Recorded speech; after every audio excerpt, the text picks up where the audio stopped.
All right, y'all. I'm about to give y'all some free game. This is something that I do when dealing with the fashion industry. You got to remember what your competitors are doing. This is the Emerald Diamond Miracle Dress. Is what I call my dress. However, you see my dress. You see my description. If you're not getting your products to show up on Google and you want them to show up on Google, as you see, these are the image also of the dress, and the colors are completely different in terms of lighting. Um, And I think I've shown you this dress on me in a video. If not, I will put it on in a video so you can kind of see the true color. But nonetheless, because the lighting is definitely affecting the true actual color of this dress. This was taken at nighttime. This is probably taken under studio light, but it's the same dress that Fashion Nova sells. And of course, they don't have it in stock, but I do.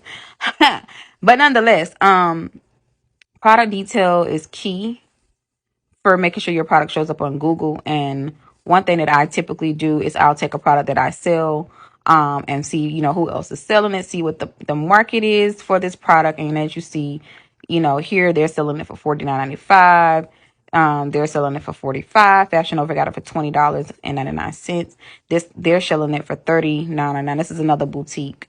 So you kind of get an idea of what your competitors are selling the same dress that you're selling and your price point. Now they may have got it at a different price than you have, so you have to keep that in mind in terms of pricing your product, because if they're buying directly from the manufacturer, their overall cost is going to be way cheaper if they're going directly with the manufacturer. Now, if you're going through a wholesale vendor, which is a middleman, you're going to pay a markup price, which is what I'm trying to get away from, because it cuts into your profit margin. And I know a lot of other big boutique business similar to Fashion Nova, they go directly to the manufacturer. So they don't deal with the middle people in California and the LA fashion district. They go directly to China, source from China, bring it back to the US, but you have to buy in bulk. Like I found a manufacturer this morning, and the minimal order quantity is 100 items that you have to buy in that particular item in order for you to do business with them. I think the least I found was like 50.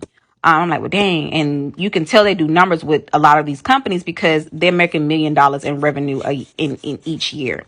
But this is something that's a free game that I'm going to give you guys in terms of kind of like gauging your product and seeing who has what on the market similar to you and what the price point is. But another thing, as far as like getting your product to show up on Google, definitely steal from your competitor. I'm gonna just be honest.